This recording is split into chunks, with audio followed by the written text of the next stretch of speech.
అదే ప్రయత్నంలో 1912 ఏప్రిల్ 14వ తారీఖున ఎంతోమంది ధనవంతులు తమ యొక్క పేర్లు చిరస్థాయిలో గుర్తుండిపోయేలా ఉండిపోవాలని చెప్పి ఎగబడి టికెట్లు తీసుకున్నారు. దేనికోసమో తెలుసా? ఆ 1912 ఏప్రిల్ 14వ తారీఖున ఒక గొప్ప ఉన్నతమైనటువంటి వాడ తయారు చేయబడింది. మీ అందరికీ తెలిసింది, అది టైటానిక్. అది అప్పటి లెక్కల ప్రకారం దానంత పెద్దది మరొకటి లేదు షిప్. ప్రజలైనటువంటి ధనవంతులు ఏం చేశారంటే, ప్రపంచంలో ఇప్పటి వరకు ఇటువంటి పెద్ద నౌక లేదు కాబట్టి ఈ నౌకలో మొదటి వాడిగా ఎక్కినటువంటి లిస్టులో నా పేరు స్థిరస్థాయిగా నిలబడిపోవాలని చెప్పి ఏం చేశారంటే, ఎగబడి టికెట్లు తీసుకొని ధనవంతులైనటువంటి వాళ్ళు ఎంతో మంది అందులో టికెట్లు తీసుకొని ఎక్కేశారు. ఆ వాడ తయారు చేసినటువంటి తయారుదారులు ఏమని ఆజ్ఞాపించారంటే, దీనిని పోల్చడం ఆ దేవుని యొక్క తరం కూడా కాదని చెప్పి సర్టిఫై చేశారు. ఎందుకో తెలుసా? ఇది ఒక విధమైనటువంటి దృఢమైనటువంటి మెటల్తో తయారు చేయబడింది కాబట్టి ఇది మంచు కొండను గుద్దినా దేన్ని గుద్దినా కానీ ఈ కూలిపోవడం అనేది జరగదని చెప్పి దాన్ని సర్టిఫై చేశారు. ఆ వాడ నడిపేటువంటి ఆ డ్రైవర్ ఏం చేశాడంటే, అలా సర్టిఫై చేసినప్పుడు ఇంకా నాకెదురే ఉంది అని చెప్పి వాడు ఇష్టం వచ్చినట్లు తోటం మొదలుపెట్టాడు. 1912 ఏప్రిల్ 14వ తారీఖు జరిగినటువంటి సన్నివేశం ఏంటంటే, ఆ తోలకంలో అనుకోకుండా ఒక మంచు కొండ అడ్డం వచ్చింది. అనుకోకుండా ఒక మంచు కొండ అడ్డం వచ్చినప్పుడు ఆ మంచు కొండని చూసి డ్రైవర్ దాన్ని తిప్పుదాం అనుకునే లోపే తిప్పడానికి ప్రయత్నించాడు, కానీ తిప్పలేకపోయాడు. ఎందుకంటే పెద్దది కాదా నౌక, అది తిప్పడానికి ప్రయత్నించినా కానీ తిప్పడం సాధ్యం కాదు. మంచు కొండను గుద్దేసి వెంటనే వాడ మునిగిపోవడం ప్రారంభించింది. ఎంతోమంది ధనికులు ఉన్నారు అందులో. తమ యొక్క ప్రాణాలని కాపాడమని చెప్పి ఎంతో ప్రాధేయపడ్డారు. మా స్థిరాస్తులన్నీ ఇచ్చేస్తామని చెప్పి ప్రాధేయపడ్డారు. కానీ వారి యొక్క ప్రాణాలు దక్కించుకోలేకపోయింది. ఆ యొక్క వాడలో 2207 మంది ప్రయాణం చేస్తే అందులో కాపాడబడ్డారు కేవలం 712 మంది. ఆ 712 మంది ఎవరో తెలుసా? స్త్రీలు, చిన్నపిల్లలైనటువంటి వారు మాత్రం. ధనికులందరూ కాలగర్భంలో నటించిపోయారు. 73 సంవత్సరాల దాకా దాని యొక్క ఆచూకీ కూడా దొరకని విధంగా ఆ టైటానిక్ కూడా మునిగిపోయింది. పిల్లరా, మరి ఏమైపోయింది వారి పేర్లు? చరిత్రలో ఎక్కడో స్థిరస్థాయిగా వారి పేర్లు నిలిచిపోవాలని చెప్పి ప్రయత్నించి ఎగబడి ఎక్కి స్థిరస్థాయిగా నిలిచిపోయింది. ఎక్కడో తెలుసా? సముద్రపు కాపు మరణించిన వాళ్ళ లెక్కలే, ఏదో సాధించిన వాళ్ళ లెక్కలు కాదు. ప్రతి మనిషి ఎన్నో సాధించాలని చెప్పి అనుకుంటూ ఉంటాడు, కానీ తాను సాధించవలసింది వేరే ఉంది. ఈ మరణమే మనిషి యొక్క జీవితానికి అంతము కాదు. ఈ మరణమే మనిషి యొక్క జీవితానికి ముగింపు కాదు. మరణం తర్వాత మనం జీవించాలంటే మనం బ్రతికొండగా చేయవలసింది ఏదో ఒకటి ఉందని చెప్పి ఒక మనిషి కూడా ఆలోచించేయాలి. లోకానుసారంగా శరీర రీతిగా ఆలోచించేసేటువంటి మరి ఏం చేస్తాడో తెలుసా? మరణమే మనిషి జీవితానికి ముగింపు అని అనుకుంటారు. కానీ బైబిల్ నేర్పేటువంటి భక్తులు ఏమని మాట్లాడుతున్నారో తెలుసా? ఈ భూమిపై పుట్టుకతో ప్రారంభమై మరణంతో ముగిసేది జీవితం కాదు, అది దేనితో పోల్చేది తెలుసా భక్తులు? చూడండి, పేతురు రాసినటువంటి మొదటి పత్రిక,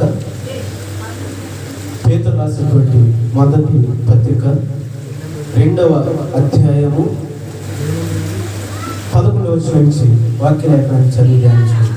ప్రియులారా, మీరు పరదేశులను యాత్రికులనై ఉన్నారు కనుక ఆత్మకు విరోధముగా పోరాడే శరీరాశలను విసర్జించి అన్యజనులు మిమ్మల్ని ఏ విషయంలో దుర్మార్గులను దూషింతురో ఆ విషయంలో వారు మీ సత్క్రియలను చూచి వాటిని బట్టి దర్శన దినమున దేవుని మహిమపరచినట్లు వారి మధ్యలో మంచి ప్రవర్తన గలవారి ఉండవాలని మిమ్మల్ని బ్రతమాలుకుంటున్నాను. వాక్యం వింటున్న ప్రార్థన.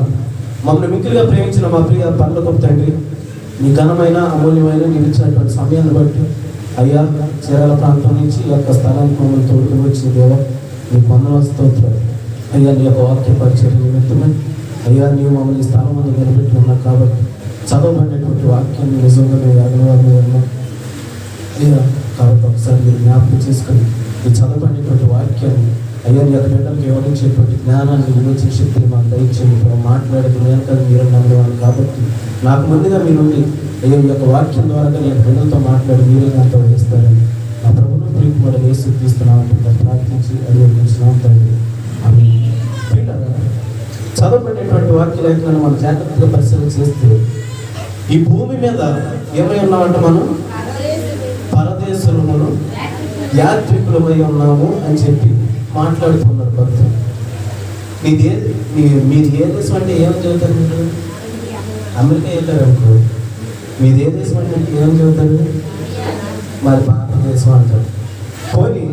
కొల్లూరు ప్రాంతం విడిచిపెట్టి వేరే ఊరు వెళ్ళారంటే ఏ ఊరు అంటే కొల్లూరు అంటారు. అవునా? మరి భక్తులు ఏమని మాట్లాడుతున్నారో తెలుసా? మీరుండేటువంటి ప్రాంతము, మీరుండేటువంటి దేశం భారతదేశం అంటూ ఉన్నారు. మరి మన సొంత దేశమే. మనిషి మరణించే లోపు తెలుసుకోవాల్సిన నిజాలు ఎన్నో ఉన్నాయి. పరదేశము అంటే అర్థం ఏంటంటే అది మనం శాశ్వతంగా ఉండేటువంటి దేశం కాదు. వెళ్ళి సందర్శించి వచ్చేటువంటి ప్రదేశం, వెళ్ళి దాన్ని ఏదో చూసి కొంతకాలం ఉండి అక్కడ ఏదో మనం చేయవలసినటువంటి పని పూర్తి చేసి వచ్చేటువంటి దేశాన్ని పరదేశం అంటాం. సొంత దేశం అంటే ఏంటంటాం? మన స్థిరకాలం ఉండేటువంటి దేశం. ఇది ఒక విషయం మనకు గుర్తెరగాలి. రెండవదిగా ఆ భూమి పైన మనం ఎటువంటి వారమై ఉన్నామంట? యాత్రికులమై ఉన్నాం. యాత్రికులు చేసేటువంటి పని ఏంటి? యాత్రికులు చేసేటువంటి పని ఏంటి? చంద్రమండలంపై ప్రయాణం చేసేటువంటి యాత్రికులు ఉన్నారు, సముద్రంలోకి ప్రయాణం చేసేటువంటి యాత్రికులు ఉన్నారు, ఏదో కనిపెట్టాలి భూగర్భంలో ఇచ్చాయని ప్రయాణించేటువంటి యాత్రికులు ఉన్నారు. వీరంతా చేసేటువంటి పని ఏంటో తెలుసా? ఏదో ఒకటి తెలుసుకొని, ఏదో ఒకటి గుర్తెరిగి దాన్ని ప్రజలకి బయలుపరచాలి అనేటువంటి ఉద్దేశంతో వారు యాత్ర కొనసాగించుకుంటూ వెళ్ళిపోతూ ఉంటారు. యాత్రికులు చేసేటువంటి పని. బైబిల్ గ్రంథంలో భక్తులు ప్రతి మనిషిని ఒక యాత్రికుడితో పోలుస్తూ ఉన్నారు. మీది సొంత దేశం కాదు మీరు ఉండేది. అదే రీతిగా నీవు ఉండేటువంటి ప్రాంతంలో నీవు ఒక స్థిరస్తుడు కాదని చెప్పి మాట్లాడుతూ ఉన్నారు. నీవు పరదేశివి, యాత్రికుడు కాబట్టి ఏమని మాట్లాడుతూ ఉన్నారు? మీరు పరదేశంలో యాత్రికులై ఉన్నారు కాబట్టి ఆత్మకు విరోధంగా పోరాడు శరీరాశను విసర్జించండి అని చెప్పి మాట్లాడుతున్నారు.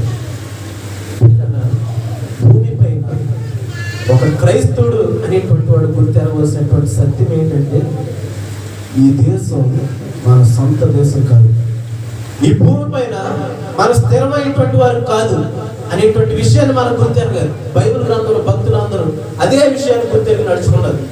బైబిల్ గ్రంథంలో మనం పరిశీలన చేసినట్లయితే ఆదికాండము 47వ అధ్యాయము 9వ వచనంలో మనం పరిశీలన చేసినట్లయితే అక్కడ యాకోబు గారు మనకు కనబడుతూ ఉంటాడు.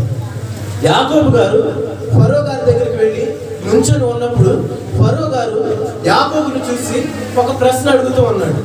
ఏమని అడుగుతూ ఉన్నాడు మనం చూద్దామా? 47వ అధ్యాయము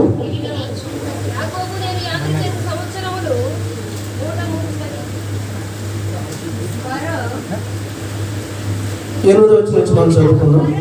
ఫరో నీవు జీవించిన సంవత్సరములు ఎన్ని అని యాకోబుని అడిగినందుకు యాకోబు నేను యాత్ర చేసిన సంవత్సరములు 130, నేను జీవించిన సంవత్సరములు కొంచెముగాను దుఃఖ సహితముగాను ఉన్నవి అని చెప్పి మాట్లాడుతున్నారు. ఫరో గారు అడిగినటువంటి ప్రశ్నకి అలాగే యాకోబు గారు చెప్పినటువంటి సమాధానాన్ని మనం చాలా జాగ్రత్తగా పరిశీలన చేయాలి.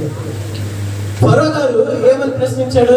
పెద్దాయనా నువ్వు జీవించినటువంటి సంవత్సరాలు ఎన్ని అన్నాడు.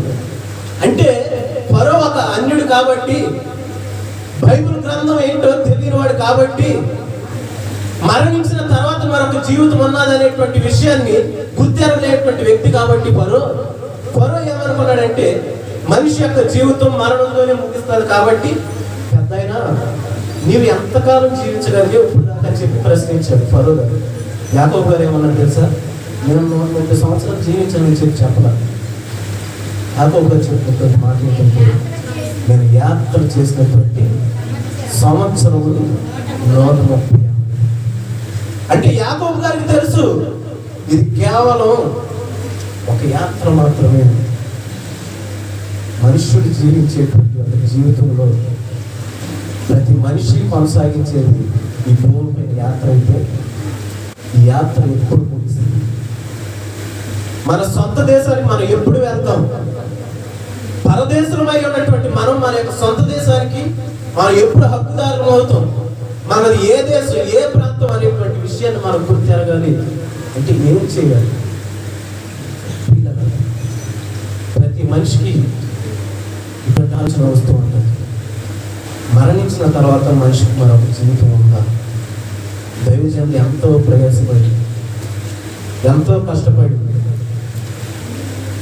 ప్రజలందరూ రక్షణార్థమై ఒక్క పాపి దేవుని యొక్క రక్షణ పొందితే చాలని చెప్పేటువంటి మీటింగ్స్ కానీ కోటలు కానీ ఎంతో ప్రయాసపడి ఖర్చు అనేది కూడా ఆలోచన చేయకుండా ఇటువంటి మీటింగ్స్ పెడుతూ ఉంటాడు. ఎందుకు తెలుసా? ఆ మరణం తర్వాత జీవించవలసినటువంటి ఆ జీవితాన్ని ప్రతి వ్యక్తి తెలుసుకోవాలనేటువంటి ఈ లోకంలో జీవించేటువంటిది కాదు జీవితం. మరణం తర్వాత మరొక జీవితం ఉంది. ఆ జీవితంలో నీ యొక్క బ్రతికేంటి? మరణించిన తర్వాత నువ్వు ఏ దేశానికి వెళ్తావు? ఏ ప్రాంతానికి వెళ్తావు? ఏ దేశానికి నీవు హక్కుదారుడు అవుతావు? నీ పరిస్థితి ఏంటి? నీ జీవిత విధానం ఏంటి? నీ గమ్యం ఏంటి అనేటువంటి విషయాన్ని గుర్తు చేయడానికి దైవజనులు మీకోసం రాత్రి పగలు అనేది ఆలోచన చేయకుండా, వారి యొక్క ఆరోగ్యాలను పాటు చేసుకుని, వారి కష్టం అనేది ఆలోచన చేయకుండా రాత్రి పగలు మీకోసం కన్నీరు ఖర్చు ప్రార్థన చేసే దేవునామ స్తోత్రం. అటువంటి జీవిత గమ్యాన్ని తెలియజేసే దేవుడు దైవజనులు మాత్రమే తెలియజేయగలుగుతారు.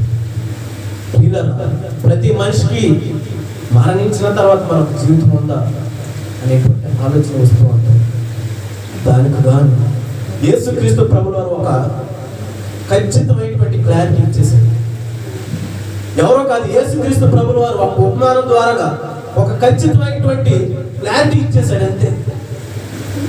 ఇద్దరు వ్యక్తులతో పోల్చి మరణించిన తర్వాత మనిషి యొక్క జీవితం ఎలా ఉంటుంది, మరణించిన తర్వాత మనిషి తన హోదాను బట్టి ఎక్కడికి వెళ్తాడు, తన యొక్క పరిస్థితిని బట్టి ఎక్కడికి వెళ్తాడు, తన యొక్క విధానాన్ని బట్టి ఎక్కడికి వెళ్తాడు, ఎటువంటి మనిషిని దేవుడు ఏ స్థాయికి తీసుకుని వెళ్తాడు మరణించిన తర్వాత అనేటువంటి విషయాన్ని మనం గుర్తిరలుగా దేవుడు ఒక క్లారిటీ ఇచ్చేసాడు. చాలా మంది మనుషులు అనుకుంటూ ఉంటారు, డబ్బు ఉంటే ఏదైనా సాధించవచ్చు అనుకుంటూ ఉంటారు. పేదవాళ్ళు అనుకుంటూ ఉంటారు, దేవుడా ఈరోజు నాకు తినడానికి ఆహారం ఉంటే చాలా. డబ్బు ఉన్నవాడేమో ఏదో సాధించాలి. అంతా చెప్పుకున్నా కదా, టైటానిక్ ఎక్కేసి ఏదో సాధించాలి, చిరస్థాయిలో నా పేరు నిలుచుకోవాలని చెప్పి ప్రయాసపడతాడు. డబ్బు ఉన్నంత కాలం ఆ డబ్బుని నీ ఎంతవరకు చేస్తున్నావు తెలుసా? భూమిపై బ్రతికున్నంత వరకు. ఒక డబ్బు మనిషిని ఎంతకాలం శాసించింది అనేటువంటి విషయాన్ని మనం జాగ్రత్తగా పరిశీలన చేస్తే, ఒక మనుష్యుడు భూమిపై బ్రతికి ఉన్నంత కాలం అదే డబ్బు నువ్వు మరణించిన తర్వాత నువ్వు ఎక్కడికి తీసుకెళ్ళాలి. డబ్బును బట్టే మనిషి యొక్క ప్రయాణం కూడా కొనసాగిద్దాం మరణించిన తర్వాత అనేటువంటి విషయాన్ని మనం జాగ్రత్తగా పరిశీలించాలి. యేసుక్రీస్తు ప్రభువు వారు ఒక చక్కని ఉపమానం ద్వారా మరణం తర్వాత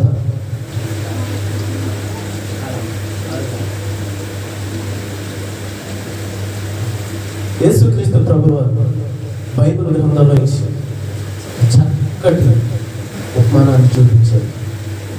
ఇలా అనుమానపడేటువంటి వారందరూ తెలుసుకోవాలని చెప్పి, మరణం తర్వాత నిజముగా జీవితం ఉందా అని గుర్తెరగాలి అనుకునే వారిని గురించి యేసుక్రీస్తు ప్రభువు ఒక చక్కని ఉపమానాన్ని ఇద్దరు వ్యక్తులను అక్కడ చూపించి మనకి వివరించారు. చూడండి, లోకాసు వార్త 16వ అధ్యాయం. లోకాసు వార్త 16వ అధ్యాయం 19వ వచనం. ధనవంతుడు అక్కడ ఉండేను, అతడు ఓదరంగు బట్టలను సన్నపు నార వస్త్రములను ధరించుకొని ప్రతిదినము బహుగా సుఖపడుచుండేవాడు. లాజరు అని ఒక దరిద్రుడు ఉండేను, వాడు కురుపులతో నిండిన వాడై ధనవంతుని ఇంటి ఒకట పడి ఉండేను. ఒక్క నిమిషం పరిశీలించాలి దేవుని యొక్క వాక్యం నిదానంగా. పిల్లరా, ఇక్కడ మనకు కనబడ్డటువంటి ఇద్దరు వ్యక్తులు మనం పరిశీలన చేస్తే, ఒక వ్యక్తి ధనవంతుడు, ఒక వ్యక్తి దరిద్రుడు. ధనవంతుడు బ్రతికేటువంటి ఆ యొక్క స్థితిగతులు ఏ రీతిగా ఉన్నాయనేది యేసుక్రీస్తు ప్రభువు వారు చెబుతూ ఉన్నాడు. దరిద్రమైనటువంటి జీవితాన్ని జీవించేటువంటి ఆ యొక్క వ్యక్తి ఎటువంటి పరిస్థితిలో ఉన్నాడు అనేటువంటిది మనకి ఇక్కడ క్లియర్గా వివరిస్తూ ఉన్నాడు. ధనవంతుడు జీవించేటువంటి విధానాన్ని యేసుక్రీస్తు ప్రభువు చాలా క్లియర్గా వివరిస్తూ ఉన్నాడు. అతను ఎలా బ్రతుకుతూ ఉన్నాడు?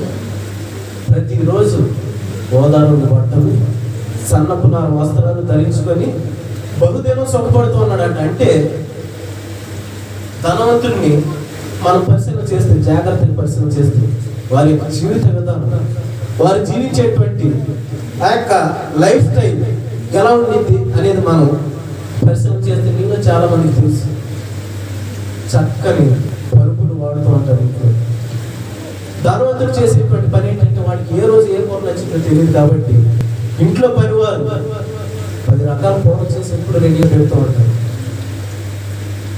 ఎందుకంటే పేదవాడు ఏమని ఆలోచన చేస్తాడంటే, ఒక్క రకం కూర చాలు నాకు, రేపటికి ఇంకో కూర వండుకుంటే 2 రోజులు గడిచిపోతుందని చెప్పి పేదవాడు ఆలోచన చేస్తాడు. ఏది? మన వండువాడు. ధనవంతుడు ఏమని ఆలోచన చేస్తాడు తెలుసా? ఒక సాధారణమైనటువంటి వ్యక్తి 10 దినాలు జీవించేటువంటి, 10 దినాలు తినేటువంటి కూరలన్నీ ఒక్క రోజులోనే వాడు ఇంట్లో వండుకుంటూ ఉంటాడు. మన కూరలైన వండుకుంటాం, వాడు నాన్ వెజ్ వండుకుంటూ ఉంటాడు. ఏది? ధనవంతుడు జీవించేటువంటి లైఫ్ స్టైల్. ఆ రీతిగా బైబిల్ గ్రంథంలో యేసుక్రీస్తు ప్రభువు వారు చూపించేటువంటి ఒక ధనవంతుడు కూడా గోదారంగు బట్టలను, సన్నపు నార వస్త్రాలను ధరించుకొని ప్రతిదినం ఎలా సుఖపడుతున్నాడంట? సుఖపడుతూ ఉన్నాడు అనేటువంటి మాటకి ముందు ఒక మాట రాయబడి ఉంది అక్కడ. ఏమని? బహుగా. అంటే ఎంతేనా? అంతేనా? బహుగా అంటే దాన్ని మనం చెప్పలేనంత. వాడి ఆనందానికి హద్దులు లేవు, వాడి సుఖానికి లిమిట్ లేదు. ఆ రీతిగా సుఖపడుతూ ఉన్నాడు. అంటే వాడి ఇంట్లో వాడు ఏ రోజు ఏం తింటాడో తెలియదు కాబట్టి బహుశా ఒక 10 రకాల కూరలు, 20 రకాల కూరలు, ఎన్ని రకాల కూరలు అంటే అన్ని రకాల కూరలు వండబడుతూ ఉంటాయి. అటువంటి జీవితాన్ని జీవిస్తూ ఉన్నాడు. పట్టుపరుపులపై పొరులుతూ ఉన్నాడు. మంచి వెలగల వస్త్రాలను ధరించుకుంటూ ఉన్నాడు. సుఖపడి జీవిస్తూ ఉన్నాడు. అక్కడ మరో వ్యక్తిని మనం చూపిస్తూ ఉన్నాడు దేవుడు. అక్కడ చూపించేటువంటి మరో వ్యక్తి యొక్క జీవిత విధానం, అతని యొక్క లైఫ్ స్టైల్ ఎలా ఉన్నదని మనం పరిశీలన చేస్తే, ఈ ధనవంతుని యొక్క ఇంటి లోపల, ఇంటి వాకిట అంటే బయట. ఎందుకని? ధనవంతుడి పాపం చాలా ఆస్తి ఉంది కదా, పాపం ఇంట్లో ఒక గదివారు పెట్టుకోవచ్చు కదా. చేస్తాడు ధనవంతుడు. డబ్బున్నోడిని ప్రేమిస్తాడు. డబ్బున్నోడిని ప్రేమిస్తాడు. మీరు ఈ విషయం ఎక్కడ పరిశీలించండి. మహా అయితే రోడ్డు మీదకి వస్తే పేదవాడిని చూసి ఒక 10 రూపాయలు ఇసిరేస్తాడేమో, కానీ పేదవాడిని ఇంట్లో పెట్టుకొని వాడిని ప్రేమించి పరిస్థితి అది అని చెప్పి ప్రేమించలేదు ధనవంతుడు. అంత డబ్బు ఉన్నటువంటి ఆ ధనవంతుడు ఇంటి వాకిట లాజరు కూర్చొని దేనికోసం ఎదురు చూస్తున్నాడు తెలుసా? రోజు ఈ రోజు నా కడుపు నిండుతుంది, ఆ ఇంట్లో నుంచి బయటికి ఈ రోజు కడుపు నిండడానికి ఆహారం వచ్చిందని ఎదురు చూస్తూ ఉన్నాడు. ఎటువంటి ఆహారం కోసం? శ్రేష్టమైన ఆహారం కోసం కాదు. ఆ ధనవంతుడు కడుపార తినగా సుఖించగా మిగిలిపోయేటువంటి ఆహారాన్ని ఇంట్లో పెట్టుకుని దాచిపెడతారండి. ధనవంతుడికి రోజుకి ఏ కూర నచ్చిందో తెలియదు అని చెప్పి 10 రకాల కూరలు వండాం కదా అని చెప్పి ఆ ధనవంతుడు తినేసిన తర్వాత మిగతా కూరలన్నీ తీసి ఫ్రిడ్జ్లో పెట్టి, అయ్యా ఈ మధ్యాహ్నం వండాము, సాయంత్రం ఇది వేసుకొని చెప్పి ఎత్తే ఏమంటాడు? ఎవడో నువ్వు చేతులు తీసుకుంటున్నావా? ఏం తీసుకుంటున్నావు? మధ్యాహ్నం వండిన కూర తీసుకొచ్చి నాకు ఇప్పుడు పెడతావు అంటని చెప్పి లాగి పెట్టి పడతాడు ధనవంతుడు. ఎప్పటికప్పుడు వెళ్ళిపోవాలంటే బయటికి. ఎక్కడికి? ఇంట్లో ఉంటానికి వీల్లేదు. వాడు తిన్న తర్వాత ఎప్పటికప్పుడు బయటకు వెళ్ళిపోవాలి. ఆ బయటకు వచ్చేటువంటి ఆహారం కోసం ప్రతి దినం వెలుగు చూసేటువంటి ఆశ. తినడానికి తిండి లేనటువంటి పరిస్థితి, కట్టుకోవడానికి వస్త్రం లేనటువంటి పరిస్థితి, కూర్చోడానికి కనీసం కుర్చీ, బల్ల, పీట కూడా లేనటువంటి పరిస్థితి. గేట్ దగ్గర కూర్చొని ఆ ఇంట్లో నుంచి పనివాడు ఎప్పుడు బయటకు వస్తున్నాడా అని చెప్పి చూస్తూ ఉన్నటువంటి పరిస్థితి లాజరు దేనికంటే కడుపు నింపుకోవడం. ఈ ధనవంతుడు లాజరు చూసి ఉన్నాడు కదా, ప్రతిదినం చూస్తూ ఉన్నాడు. ఆ గేట్లో వచ్చి బయటకు వచ్చేటప్పుడు వెళ్ళేటప్పుడు ప్రతిరోజు చూస్తూ ఉన్నాడు ధనవంతుడు. మరి అంత దరిద్రమైనటువంటి జీవితం జీవించేటువంటి లాజరు ఒక్కరోజు అలా పలకరించాడు. ధనవంతుడు పలకరించలేదు, సుఖపడుతూ ఉన్నాడు. బహుదినం బహుగా బహుగా అంటే లెక్కలేనంత విధంగా సుఖపడుతూ ఉన్నాడు. తిన్న తర్వాత మిగిలిన ఆ రొట్టె ముక్కలు కానీ ఆ కూరలు కానీ తీసుకొని వెళ్ళి పనివారు వంటపై పడేస్తే ఆ భోజనాన్ని ఏరుకొని ఆ మెతుకుని ఏరుకొని కడుపుని నింపుకునేటువంటి పరిస్థితి ఇద్దరు యేసుక్రీస్తు ప్రభువులో చూపించి భూమిపై ఇదే శాశ్వతమని జీవిస్తూ ఉన్నాడు ధనవంతుడు. భూమిపై మరణంతో ముగిసేది జీవితం అని చెప్పి ఆలోచన చేసి ప్రయాణమై వెళ్ళిపోతూ ఉన్నాడు ధనవంతుడు. వాడి సుఖానికి హంతు లేదు, వాళ్ళ యొక్క జీవితానికి హంతు లేదు. బహుగా సుఖపడుతూ ఉన్నాడు. లాజరు దరిద్రమైనటువంటి జీవితాన్ని జీవిస్తూ ఉన్నాడు. ఇద్దరు మరణించారు. ఎవరెక్కడికి వెళ్ళారు? మరణించిన తర్వాత ధనవంతుడు ఎక్కడికి వెళ్ళాడు? లాజరు ఎక్కడికి వెళ్ళాడు? చెప్పండి. ధనవంతుడు డబ్బున్నాడు కదా, అతను ఆస్తి మొత్తం పడేసి కొనుక్కోవచ్చు కదా. భూమిపై ఉన్నప్పుడు కొనుక్కున్నాడు కదా, సింహాసనాలు, పొట్టు పరుపులు, ఓదరంగు వస్త్రాలు, 10 రకాల కూరలు, మినరల్ వాటర్స్, ఇవన్నీ కొనుక్కున్నాడు కదా. చనిపోయిన తర్వాత ఏమైపోయింది? మరణించిన తర్వాత కళ్ళు తెరిచి చూస్తే ఎక్కడ తెలుసా? ధనవంతుడు అగ్ని గుండములో, మండుచున్నటువంటి గుండములో కాలిపోతూ ఉన్నాడు ధనవంతుడు. కళ్ళు తెరిచి చూశాడు. అయ్యో ఏంటి జీవితం, నేను ఎలా సుఖపడేవాడిని, భూమి పైన ఎలా జీవించేవాడిని, ఎలా ఉండేవాడిని, ఏంటి ఎక్కడ ఉన్నాను, మంటల్లో ఉన్నాను అని చెప్పి కళ్ళు తెరిచి చూశాడు. పైన ఎవరు కనిపించారు? లాజరు కనిపిస్తూ ఉన్నాడు. అక్కడ కూడా ఈ యొక్క ధనవంతుడి ప్రెస్టేజ్ ఫీలింగ్ పోలా. నా ఇంటి దగ్గర ఉండేటువంటి యొక్క దరిద్రుడు, అంటే దరిద్రుడు అంటే మీరు వేరే వాళ్ళు అనుకోమాట, ఏమి లేరు అంటే దరిద్రుడు అంటే. లాజరు నేను బైబిల్ గ్రంథంలో అలాగే చూపించింది, ఒక దరిద్రుడు అని రాశాను. ఆ యొక్క లాజరుని చూసి ఈ యొక్క ధనవంతుడు, ఏంటి లాజరు అక్కడ ఉన్నాడు, వాడికి ఏమీ లేదు, నేను వదిలేసినటువంటి 8 మెతుకులు తినేవాడు అక్కడ ఉన్నాడు ఏంటి అని చెప్పి ఆలోచన చేశాడు మనసులో. లాజరు అట్లా పాప ధనవంతుడికి ఏమో డబ్బు వేస్తుంది. ఏం వేస్తుంది? రోజు 10 రకాల కూరలు వండించుకొని తినేటువంటి లాజరు చుక్క నీళ్లు లేక చచ్చిపోతూ ఉన్నాడు. చనిపోయిన తర్వాత చుక్క నీరు లేక అలమటించిపోతూ ఉన్నాడు. అలమటించిపోయి నా పక్కన నా ఇంటి వాడుతూ ఉండేవాడు కదా లాజరు, ఆడు కనబడుతూ ఉన్నాడు కదా. అబ్రహాము గారితో మాట్లాడి ఆ లాజరు ద్వారా మంచినీరు తెప్పించుకుందామని అనుకున్నాడు. అక్కడ కూడా ఏం చూపిస్తూ ఉన్నాడు అంటే చూపిస్తూ ఉన్నాడు. లాజరుతో మాట్లాడుతున్నాడు డైరెక్ట్గా.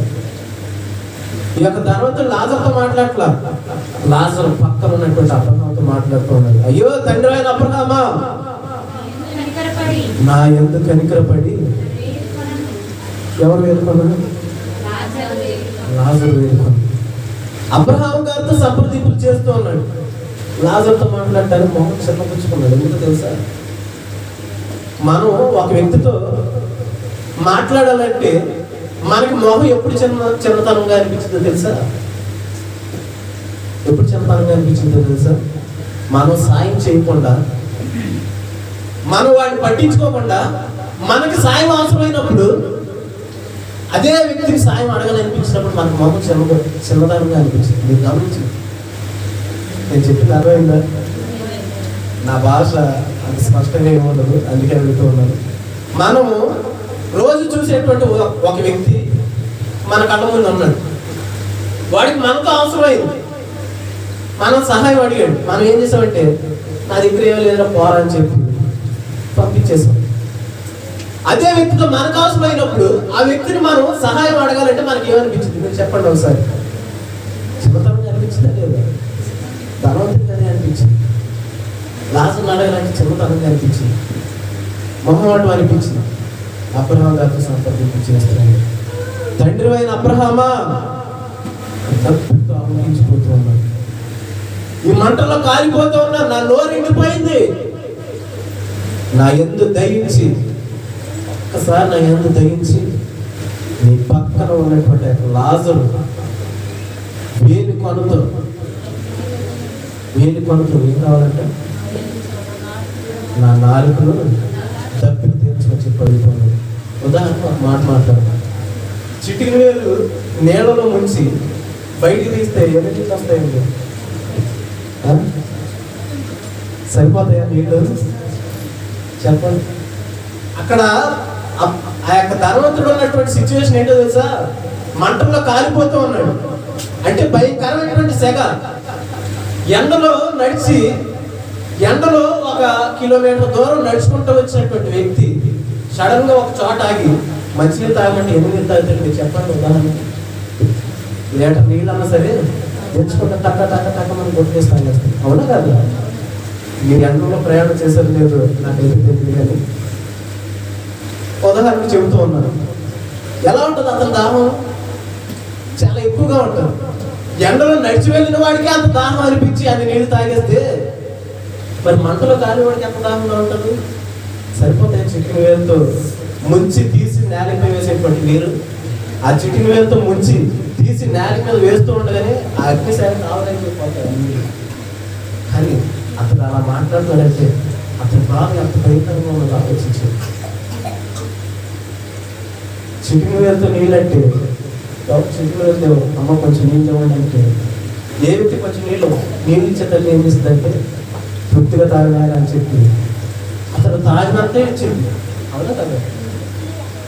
ధనవంతుడు కూడా అదే సిచ్యువేషన్ ఉపయోగించుకున్నాడు. నేను చిటికిన వేలు అంటే చిటికిన వేలుతో ఇవ్వలే, తాగిన నీళ్ళు ఇస్తానే అనుకున్నాను. అప్పుడు సంప్రదింపు చేస్తాను. తండ్రి అని అప్పుడు నా ఎందుకు తగ్గించి నీ గురు పక్కన ఉన్నటువంటి లాజరు ఒక్కసారి నా దగ్గర పంపించి నా దాహం తీరినట్టు అతను వేరు పడుతూ నీళ్ళని చెప్పి అప్పుడు అబ్రహాం గారు ఉన్నటువంటి తెలుసా?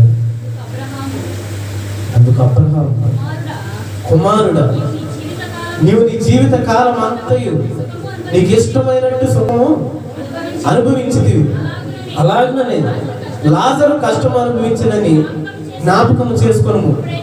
ఇప్పుడైతే వాడు ఇక్కడ నెమ్మది పొందుచున్నాడు, నీవు యాతన పడుచున్నావు. అంతేకాక ఇక్కడ నుండి మీ వద్దకు దాటబోరు వారు దాటిపో జాలకుండునట్లు అక్కడి వారు మా యొద్దకు దాటి రాజాలకుండునట్లు మాకును మీకును మధ్య మహాగాధము ఉంచబడి ఉన్నదని చెప్పి మాట్లాడుతాం. అబ్రహాం గారు ఒకటే క్లారిటీ చేసేద్దాం. కుమారుడు నువ్వు నీ జీవితకాలం అంతా సుఖాన్ని అనుభవించావు. నీ జీవిత కాలంలో నీవు తిన్నావా, త్రాగావా, సుఖించమనేటువంటి విషయాన్ని నువ్వు గుర్తెరగవు తప్ప ఈ లాజరు కూర్చున్నటువంటి స్థానంలో నువ్వు కూర్చుండాలని చెప్పి ఏ రోజైనా ఆలోచన చేసావా? ఈ లాజరు కూర్చున్నటువంటి స్థానానికి రావాలంటే నువ్వు ఏం చేయాలో ఏ రోజైనా ఆలోచన చేసావా? ప్రార్థన చేస్తే ఈ యొక్క స్థానాన్ని సంపాదించుకుంటానని చెప్పి నువ్వు ఆలోచన చేసావా? దేవుని యొక్క సేవకుని సంప్రదిస్తే ఈ యొక్క స్థానానికి వస్తానని చెప్పి నువ్వు ఆలోచన చేసావా? బైబుల్ చదివితే బైబుల్ ప్రకారం నువ్వు అనుసరిస్తే ఈ యొక్క స్థానానికి వస్తానని చెప్పి నువ్వు ఏ రోజైనా ఆలోచన చేసావా? అబ్రహాం గారు మాట్లాడిన ఒక్క మాటలు చాలా అర్థాలు ఉన్నాయి, చాలా అర్థాలు ఉన్నాయి. ధనవంతుడు ఏం చేశాడంటే ఈ లోకంలో ఉన్నటువంటి భోగాన్ని శాశ్వతం అనుకున్నాడు. మరణంతో ముగిసేది మంచి జీవితం అనుకున్నాడు. ఆ జీవితం ముగిసే లోపు సుఖపడాలి, బాగా సుఖపడాలని చెప్పి ఆశించాడు. శరీరాశను తీర్చుకుంటాడు. అందుకే మొదటి గురించి మాట్లాడుతున్నాడు. మన భూమి మీద పరదేశము యాత్రికమైన అమ్మాయి గుర్తికి ఆత్మకు జయించిన వాడే ఏం పొందుకుంటాడు? ఏం పొందుకుంటాడు? ఆ నిత్యమైనటువంటి పరలోక రాజ్యాన్ని సంపాదించుకొని దేవుడు అనుగ్రహించే జీవనం పొందుకుంటాడు. దేవుని నామ స్తోత్రం. అందరూ మాట్లాడుతున్నారు, కుమారుడా నీ జీవితకాలం అంతా నీ సుఖాన్ని అనుభవించావు తప్ప దేవుడిని వెతికే మార్గం ఏమో గ్రహించలేదు. నేను చాలా నెమ్మదిగా మాట్లాడతానండి, నా మాట నాకు మీకు కనబడుతుందో తెలియదు. అబ్రహాం గారు మాట్లాడుతున్నాను, కుమారుడా నీ జీవితకాలం అంతా నీ సుఖాన్ని అనుభవించావు తప్ప దేవుడిని వెతికే మార్గం ఏమో నీవు కనుక్కోలేదు. నిష్టానుసారంగా తిన్నావు, త్రాగావు, సుఖించావు. బైబిల్ గ్రంథంలో మరొక ధనవంతుడు కనబడుతున్నాడు మనకి. ఎక్కడ? లోకస్ వార్త 12:19 ధనవంతుడి లైఫ్ స్టైల్ ఎలా ఉంటుందో ఇది అక్కడ చూడండి. లోకస్ వార్త 12:19 నా ప్రాణమా అనేక సంవత్సరములకు విస్తారమైన ఆస్తి నీకు సమకూర్చబడి ఉన్నది, తినుము, త్రాగము, సుఖించుము, సంతోషించుమని చెప్పుకున్నాను అనుకుంటూ ఉన్నాడు అంట మనసులో. ఏమని? విస్తారంగా పండింది పంట. ఎవరికి? ఇప్పుడు మనం చదువుకున్న ధనవంతుడు పంట విస్తారంగా పండింది, సమకూర్చుకున్నాడు, కొట్లలో స్టాక్ నింపేసుకొని అనుకుంటూ ఉన్నాడు. పంట చూసుకొని అబ్బా ఎంత పంట ఉంది, నా జీవిత కాలం అంతా పంట తింటూ బ్రతికి వచ్చి కష్టపడాల్సిన పర్లేదు అనుకున్నాడు. మనసులో అనుకుంటూ ఉన్నాడు, నా ప్రాణమా ప్రాణంతో చెప్పుకోవాలని చెప్పి అనుకుంటూ ఉన్నాడంట. ఇంకా చెప్పుకోవాలా, ప్రాణంతో ఈ రీతిగా చెప్పుకుందాం అని చెప్పి ప్రాక్టీస్ అవుతున్నాడు, ప్రిపేర్ అవుతున్నాడు. మీరు ఆటకి ఏ రీతికి అయితే ప్రాక్టీస్ అయ్యి, లేదా క్రికెట్ ఆడేవాళ్ళు క్రికెట్కి ఏ రీతికి అయితే ప్రాక్టీస్ చేసేస్తారు, దాంతో ప్రాక్టీస్ చేస్తారు. ఏమైంది? ఆ ప్రాణంతో ఎలా చెప్పుకున్నావు అలా చెప్పుకున్నావు అని చెప్పి, నా ప్రాణమా తిరుమల త్రాగులు సుఖించు, అనేక సంవత్సరాలు నువ్వు తింటానికి నీకు కావాల్సినంత ఆస్తి సమకూర్చబడి ఉన్నదని చెప్పి చెప్పుకున్నావు అని చెప్పి అనుకుంటున్నాడు ఆ ధనవంతుడు. దేవుడు ఏమంటాడు తెలుసా? వ్యక్తి వాడాలి ఈ రాత్రి ప్రాణాన్ని అడుగుచున్నా, నువ్వు సంపాదించింది ఏమోనని. ఒకే ఒక్క మాట ఉందా ధనవంతుడి జీవితం? దాని తర్వాత ఏమైపోయింది? సంపాదించిన ఆస్తి ఏమైపోయింది? అంతస్తు ఏమైపోయింది? అది గుర్తెరిగా వ్యక్తి గుర్తెరగల. అదే సిచ్యువేషన్ లో బైబిల్ గ్రంథంలో అపోస్తలుల దగ్గరికి ఇద్దరు వ్యక్తులు వచ్చారు, భార్య భర్తలు. ఇద్దరు వ్యక్తులు వచ్చి అననీయ సఫీరా దేవుని యొక్క దాసుల దగ్గరికి వచ్చి అందరూ అప్పగించుకుంటూ ఉన్నారు కదా వారి యొక్క ఆస్తులు, వారి యొక్క చరాస్తులు, వారి యొక్క స్థిరాస్తుల్ని. మనం ఇవ్వకపోతే ఏం బాగుంటుంది, మనకు కూడా ఇస్తే మన పేరు కూడా ఉంటుంది కదా అని చెప్పి ఆలోచన చేశారు. కానీ వారు చేసినటువంటి ఆలోచనలు ఏమన్నా తెలుసా? స్వార్థం. మొత్తం చేస్తే మరి మన పరిస్థితితో మనమేం తినాలి, మనమేం త్రాగాలి, మనమేం సుఖించాలి అని చెప్పి ఆలోచన చేసి భార్య భర్తలు ఇద్దరు మాట్లాడుకొని కొంత మనం దాచేసుకుందాం, మనం బ్రతకడానికి, మనం తినడానికి, మనం జీవించడానికి కొంత తీసుకెళ్లి దైవజనులు పాదం దగ్గర పెడదాం అని చెప్పి మాట్లాడుకున్నారు. ఒకరితో ఒకరు వెళ్ళాడు. అన్నయ్య వెళ్ళి దైవజనుడా ఇదిగో పొలం మేము ఎంత వచ్చింది అన్నాడు. దైవజనుడు అడిగాడు, నీ పొలం అంతా వచ్చింది ఎంతనా అన్నాడు. అవునయ్యే ఎంతే అన్నాడు. ఒకే ఒక్క మాటతోనే కొప్పు కూలిపోయాడు అంతే. చెడ్డంత మనిషి. పరిశుద్ధాత్మను మోసపుచ్చుటకు ఎందుకు నీ హృదయమును, సాతాను ఎందుకు నీ హృదయాన్ని ప్రేరేపించిందని చెప్పి ఒకే ఒక్క మాట. నిన్ను మోసుకొని పోయేవాళ్ళు వాక్యం ఇచ్చిందని చెప్పి వాళ్ళు వెంటనే చచ్చిపోయారు. దేనికో తెలుసా? దేవుని యొక్క విషయాల్లో కనుక అబద్ధం ఆడితే, దేవుని యొక్క విషయాల్లో కనుక పక్షపాతాన్ని చూపిస్తే, దేవుని విషయాల్లో కనుక నీ యొక్క ప్రీతిని కనుక చూపించాలని చెప్పి ఆలోచన చేస్తే నీ జీవితం ఎలా ఉంటుందో తెలుసా? ధనవంతుడు వంటి జీవితం. ధనవంతుడిలాగా ఆ యొక్క నరకంలో కాల్చబడుతూ మండుచూ ఉంటుంది. చాలా ఆలోచిస్తానండి మనిషి. నేను ఏదో సంపాదించుకోవాలి, ఏదో చేయాలి. నువ్వు సంపాదించేది కాదు, దేవుని అక్కడ కాపాడుతావు.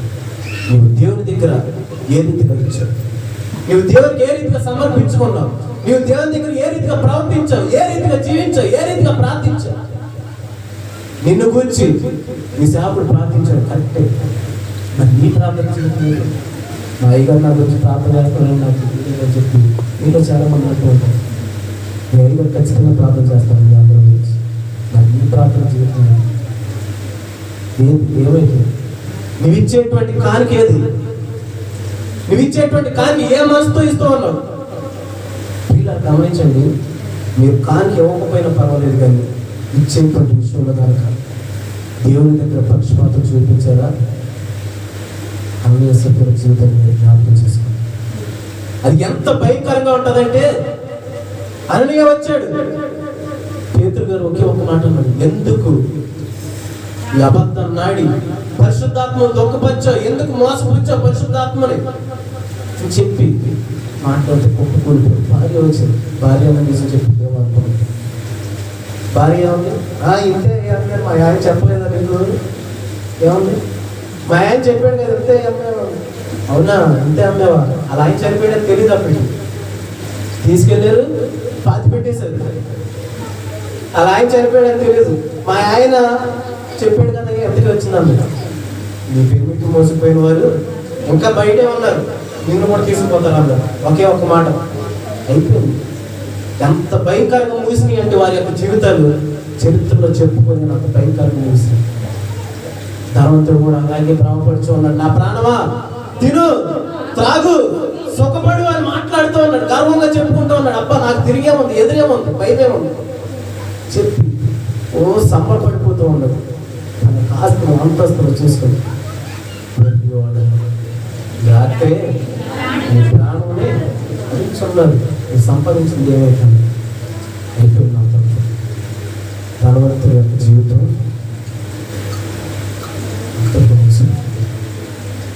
ధనవంతుడు కూడా అలాగే అనుకున్నాడు. జీవితంలో ఒక ధనవంతుడు జీవించినంతకాలం ఈ రీతిగానే అనుకుంటూ ఉంటాడు. అలాగే బైబిల్ గ్రంథంలో యేసుక్రీస్తు ప్రభువు వారు ఉపమానం ద్వారా చెప్పినటువంటి ఆ యొక్క ధనవంతుడు లాజరు యొక్క జీవితాన్ని మనం పరిశీలన చేస్తే అందులో ఉన్నటువంటి యొక్క ధనవంతుడు కూడా అలాగే అనుకుంటూ ఉన్నాడు. ఈ జీవితమే శాశ్వతం అనుకున్నాడు. ఈ జీవితంలో నేను సుఖపడేది సుఖం అనుకున్నాడు. సుఖపడ్డాడు ఇష్టానుసారంగా. చచ్చిపోయాక ఎక్కడున్నాడు తెలుసా? నరకంలో మండుచున్న అగ్నిగుండంలో కాలిపోతే అబ్రహాం గారి దగ్గర మొరపెట్టుకుంటూ అన్నాడు. తండ్రి ఆయన అబ్రహాం నా ఎందుకు దయించి ఏమవుతారంట, బ్రతికుండా ఎవరి వైపు దయించినోడు కాదు ఈ ధనవంతుడు. అందుకే లాజరుని అడగటానికి మొహం అడ్డు వచ్చింది, సిగ్గు అడ్డు వచ్చింది, ఇగో అడ్డొచ్చి అబ్రహాం గారిని వేడుకుంటూ ఉన్నాడు. అయ్యా ఒక్కసారి నా పరిస్థితిని చూసి నాపై దయించేయ, నాపై ధ్యానం చేయ, నాపై కనికరం చేయాలి. అబ్రహాం గారు ఒకే ఒక్క మాట అన్నాడు, కుమారుడా నీ జీవిత కాలంలో నువ్వు తెలుసుకోవాల్సినటువంటి గమ్యం ఏంటో నువ్వు గుర్తెరగలేదు, నువ్వు తెలుసుకోలేదు. తింటము త్రాగటము సుఖించడం ఇదే నీ జీవితం అనుకున్నావు, కానీ నీ జీవితం ఒక యాత్ర అనేది నువ్వు గుర్తెరగ అని చెప్పి మాట్లాడుతున్నావు. ఏంటంటే ప్రతి మనిషి జీవితం ఒక యాత్ర. ఒక యాత్రికుడు సముద్రంలోకి వెళ్ళినటువంటి యాత్రికుడు ఆ సముద్రపు యాత్రలో ఏదో కొత్త రకాల చేపలను గూర్చి టెలికాస్ట్ చేసి దాన్ని రికార్డ్ చేసి దాన్ని టీవీలో టెలికాస్ట్ చేయాలని చెప్పి సముద్రంలోకి వెళ్తాడు. చంద్రమండలంపైకి వెళ్ళేటువంటి యాత్రికుడు అక్కడ ఏదో కొత్త విషయాన్ని తెలుసుకొని దాన్ని రికార్డ్ చేసి టీవీలో చూపించాలని చెప్పి చంద్రమండలంపైకి వెళ్తాడు. అలాగే అడవుల్లోకి వెళ్ళేటువంటి యాత్రికుడు అడవుల్లో ఏదో కొత్త విషయాన్ని చూపించాలని చెప్పి అక్కడ ఏదో సాధించాలని చెప్పి అడవుల్లోకి వెళ్తాడు. భూమిపైన ప్రతి వ్యక్తి యాత్రికుడు నువ్వు సాధించవలసింది ఏంటో తెలుసా? మీ ఆత్మకు విరోధంగా ఏ అడ్డొస్తున్నాయి, మీ ఆత్మని నాశనం చేయటానికి ఏ శరీర కార్యాలు అడ్డొస్తూ ఉన్నాయో, మీ ఆత్మను పాడు చేయటానికి ఏ శరీర కార్యాలు అడ్డొస్తూ ఉన్నాయో, దేవునికి నీకు మధ్య ఏ పాప కార్యం అడ్డొస్తూ ఉందో వాటిని తొలగించడమే నీ యాత్రలో నువ్వు చేసేటువంటి దేవుని స్తోత్రం. యాత్రికులు నీవు. అందుకే కీర్తన గ్రంథము 19:54 యాత్రికుడు నేను నా బస్సులో పాడటకు నీ కట్టలు నాకు ఏపున్నాయని చెప్పి మాట్లాడుతుంది. దేవుని యొక్క కట్టడు ఒక మనిషికి హేతువులో ఉంటాడు. పాపపు ఆలోచన అడ్డొచ్చిన ప్రతిసారి ఆ వాక్యం దేవుని యొక్క మాటలు ఈ యొక్క హృదయంలో ఉంటే పాప కార్యానికి తరవచ్చుకోదు. పాపపు ఆలోచన నీ యొక్క హృదయంలోకి రాక మునిపే దేవుని యొక్క మాట నీ యొక్క బొత్తు కట్టబడి పాపం చేయాలని ఆలోచన చేసేటువంటి ప్రతి ఒక్క వ్యక్తి ఎలా పాపం చేస్తాడో తెలుసా? దేవుని యొక్క వాక్యం రూపంలో లేకపోతే. అందుకే కీర్తనలో 119:10 అనుకుంటారు, యవనస్తులు దేని చేత శుద్ధిపరచుకుంటారంటే వాక్యం బట్టి జాగ్రత్తగా చూసుకోవాలి. ఏం వాక్యంలో నీ పాపాన్ని క్షమించేటువంటి మార్గం ఉందండి, నీ బ్రతుకును సరిచేసేటువంటి జీవిత విధానం ఉంది అందులో, నీ జీవిత గమ్యం ఏంటో తెలుసుకునేటువంటి జీవిత లక్ష్యం ఉంది అందులో. ఆ జీవితాన్ని సరిచేసేది వాక్యం. అందుకే యాత్రికుడనైన నేను నీ బస్సులో పాడటట్టు నీ కట్టడు నాకు హేతులని చెప్పి మాట్లాడుతున్నాడు భక్తులు. ఆ కట్టడు నాకు నేను పాటించలేదు.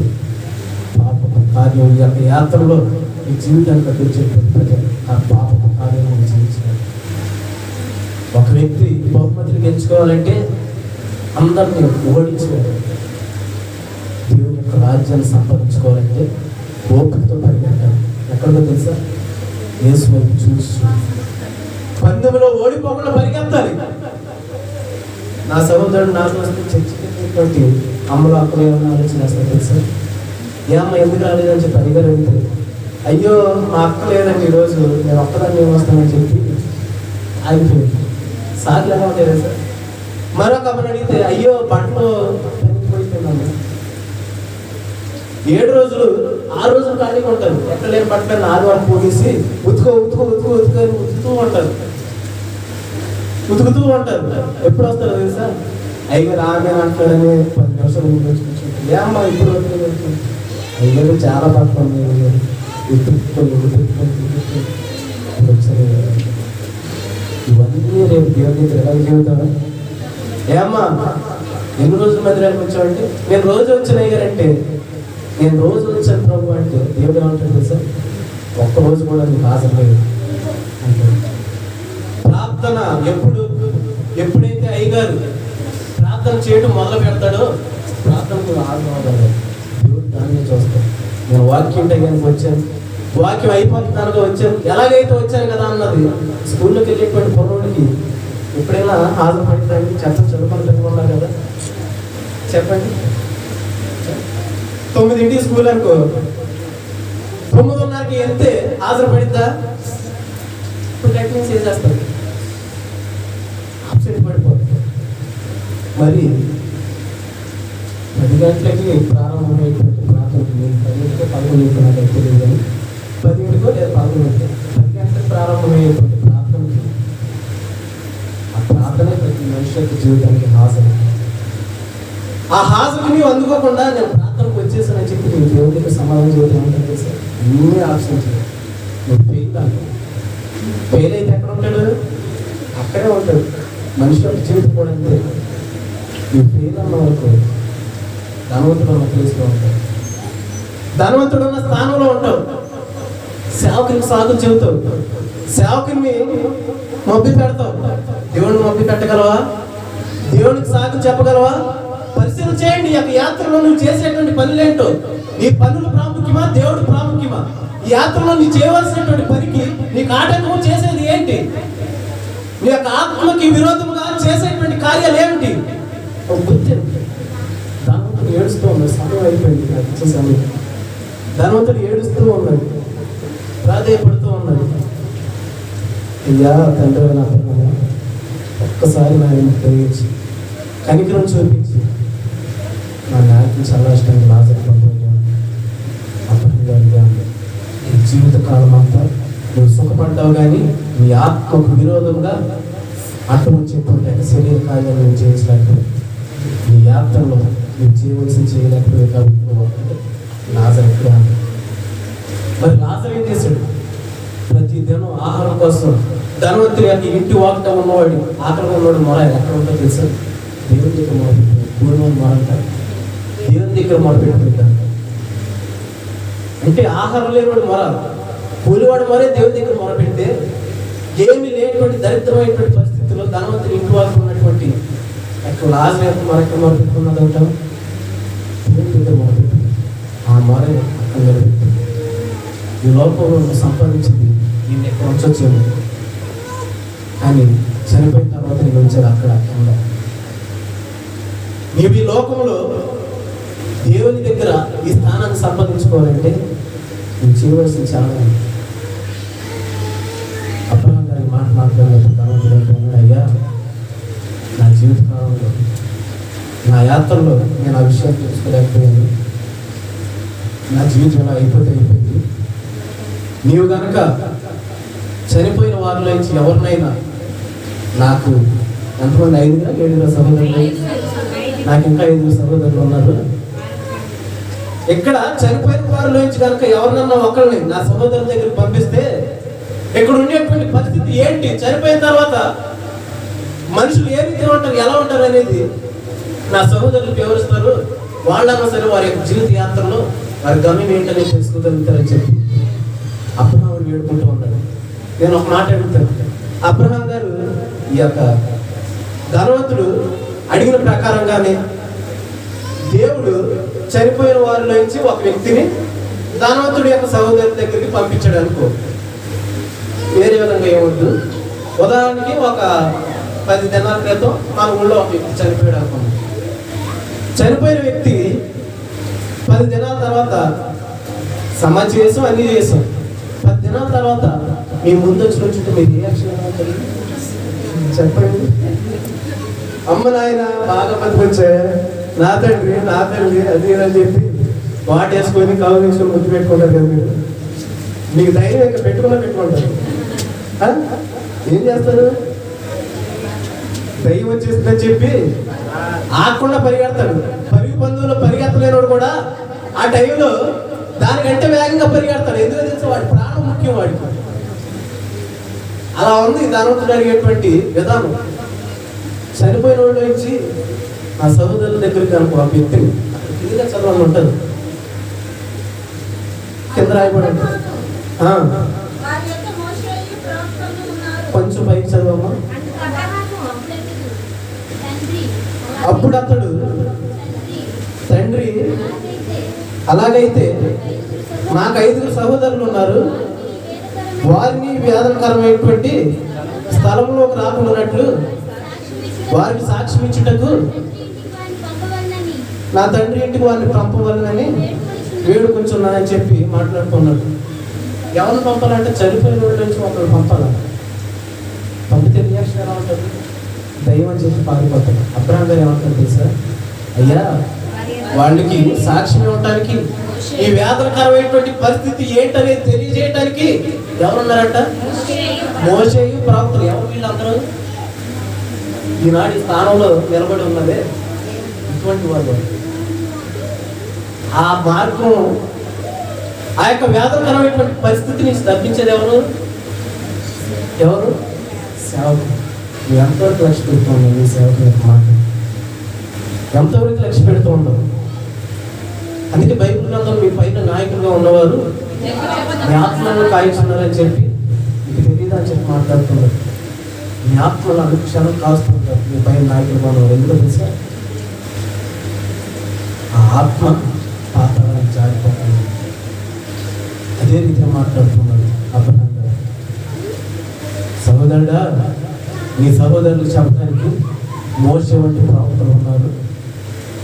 ఆ బ్రతికున్నటువంటి వారి యొక్క మాట కనుక నీ యొక్క సహోదరులు వినకపోతే, వారి మాటలు పెడచోలు పెట్టకపోతే, బ్రతుకున్నోడు చెప్పిన మాట వినలేనోడు చనిపోయినోడు మాట ఏమంటాడు, ఏం మాట్లాడుతుందని చెప్పి అబ్రహాం గారు మాట్లాడు. రెండో మాట మాట్లాడుతుంది ఛాన్స్ లేదు. నా ఎక్కడ ఉన్నాడు అబ్రహాం గారు. ఈనాడు నీ నా బ్రతుకుల పరిస్థితి ఏంటి? ఫిబ్రవరి 13 రీతి రాయకుండా ఉంటుంది. నాయకులుగా ఉన్నవారిని లెక్క అప్ప చెప్పవలసిన వారు వలె మీ ఆత్మను కాల్చున్నారు. వారు దుఃఖంతో ఆ పని చేసిన ఎడల మీకు నిష్ప్రయోజనం చెప్పి మాట్లాడుతుంది. కాబట్టి వారు దుఃఖంతో కాక ఆనందంతోనూ చేయనట్లు వారి మాటని ఏమన్నారు, ఏం చేయాలా? ప్రతి వ్యక్తి, ప్రతి విశ్వాసి ఎవరి మాట వినాలా? సేవకుల మాట నేనెందుకు వినాలండి? నేనే తక్కువ ఆయన కంటే అని చెప్పి మీలో చాలా మంది మాట్లాడచ్చు. మీకంటే ఎక్కువ సేవకులు ఎందుకు తెలుసా?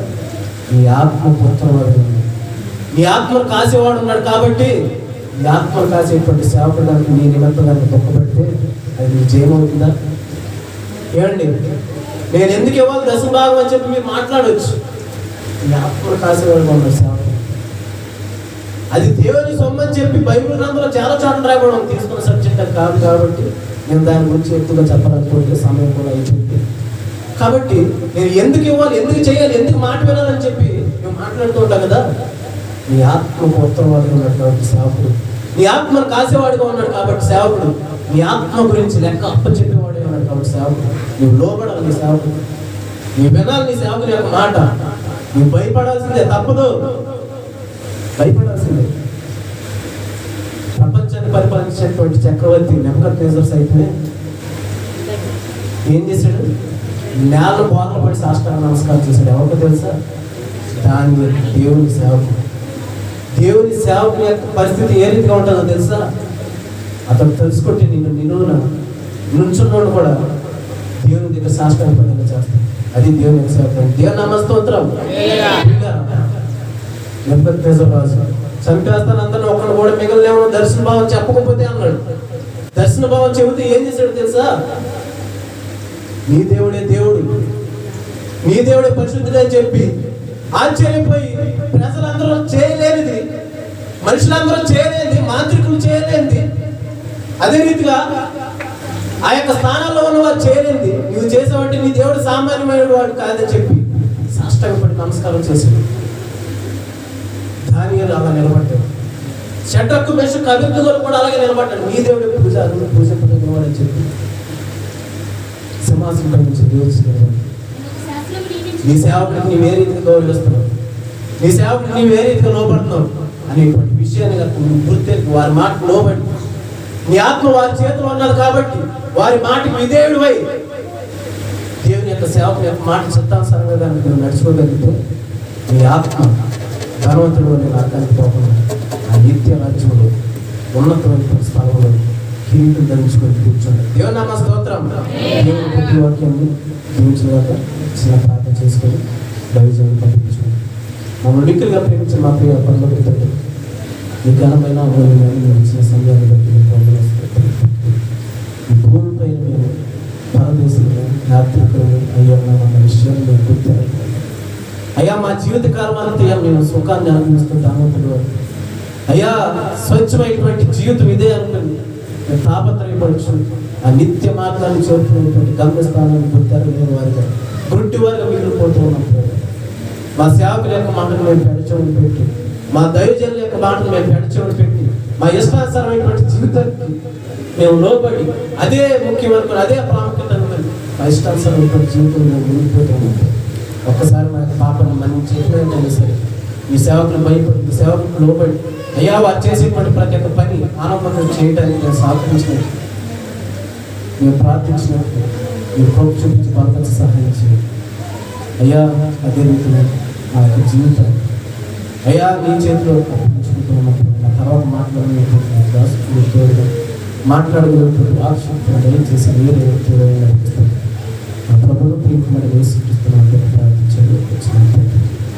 ఆమేన్. మా మధ్య సదర్ ప్రాంతం నుంచి వచ్చేటువంటి యెహోషువ గారు ఉన్నారు. వయసులోనే కానీ అనుభవంలోనే కానీ చాలా పెద్దవాడు కాబట్టి దయచేసి అందరూ శ్రద్ధగా అలా చేయకుండా వారి మాట ఉపయోగంగా వాక్యం చేసుకుంటారు.